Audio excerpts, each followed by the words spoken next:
பலி சக்கரவர்த்தி பகவானின் தரிசனத்திற்காக வந்தான். அந்த நேரத்தில் தேவதைகளும் பூஜை செய்ய அங்கு வந்தார்கள்.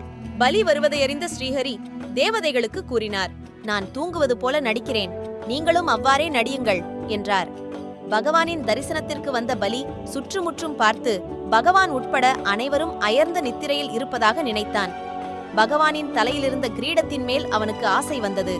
அனைவரும் தூங்குவதாக நினைத்து பகவானின் கிரீடத்தை அபகரித்து ஓடினான். பகவானின் ஆக்ஞையால் நான் பலியை துரத்திச் சென்று அவனுடன் போராடி கிரீடத்தை மீட்டு பார்க்கடலுக்கு பறந்து கொண்டிருந்தேன். வழியில் உன்னை பார்த்தேன். பார்க்கடலில் பள்ளி கொண்டிருக்கும் ஸ்ரீஹரியே அல்லவா நீ?